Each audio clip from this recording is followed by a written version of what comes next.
जय श्री राम। सुन गिरिजा क्रोधा नल जासु जारई भुवन चारि दस यासु सक संग्राम जीति को ताही से वहीं सुर नर यग जग जाही। राक्षस लोग लक्ष्मण जी को उठा रहे हैं लेकिन वे उठ नहीं रहे हैं, कोई उनको उठा नहीं पा रहा है। तो शिव जी कहते हैं, हे गिरजे सुनो, प्रलय काल में जिन शेषनाग के क्रोध की अग्नि 14 भुवनों को तुरंत ही जला डालती है और देवता मनुष्य तथा समस्त चराचर जीव जिनकी सेवा करते हैं उनको संग्राम में कौन जीत सकता है। अच्छा लक्ष्मण को कौन जीत सकता है, उन्हें कौन उठा सकता है।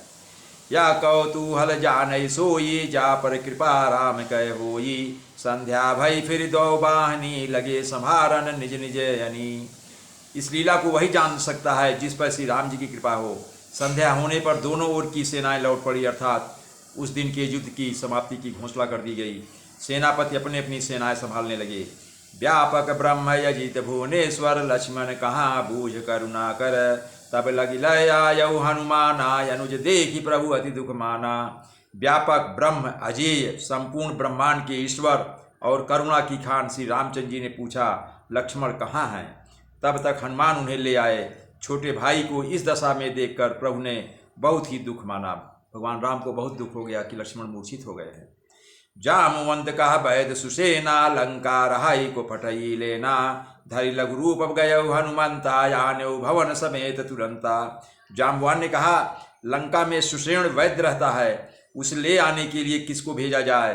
हनुमान जी छोटा रूप धर कर गए और सुषेण जी को उसके घर समेत तुरंत ही उठा लाए। हनुमान जी उसके घर सहित उसको उठा लाए।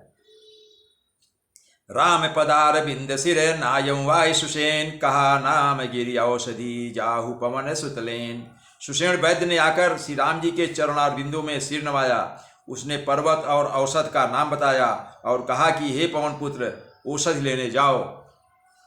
राम चरण सर सिजुर राखी चला प्रभंजन सुत बल भाखी वहाँ दूत एक मरऊ जनावा राम अनुकाल नेमि गृह आवा। श्री राम जी के चरण कमलों को हृदय में धारण कर पवन पुत्र हनुमान जी अपना बल बखान कर अर्थात मैं अभी लिए आता हूँ ऐसा कहकर आगे चले।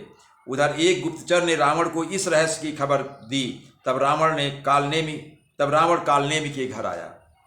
10 मुख कहा मरम ते ही सुना पुनि पुनि काल नेमि सिर धुना देखत तुम्हें नगर जही जा रहा तासु पंथ को रोकन हारा। रावण ने उस कालनेमी को सारा मर्म सारा हाल बतला दिया। कालनेमी ने सुना और बार बार सिर पीटा अर्थात खेद प्रकट किया। कालनेमी ने कहा, तुम्हारे देखते देखते जिसने नगर जला डाला उसका मार्ग कौन रोक सकता है।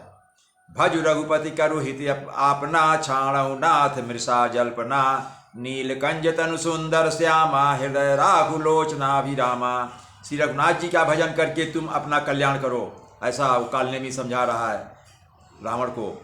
हे नाथ, झूठी बकवास छोड़ दो, नेत्रों को आनंद देने वाले नीलकमल के समान सुंदर श्री श्याम शरीर को अपने हृदय में रखो, अर्थात भगवान राम का भजन करो, उनकी भक्ति करो और अपना जीवन सकुशल कर लो, जीवन को सफल कर लो, ऐसा कालनेमी ने रावण को समझाया।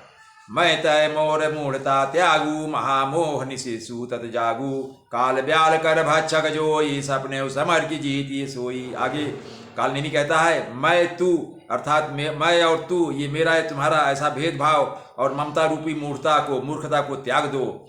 महामोह अर्थात अज्ञान रूपी रात्रि में सो रहे हो रावण, सो जाग उठो, अब सो मत।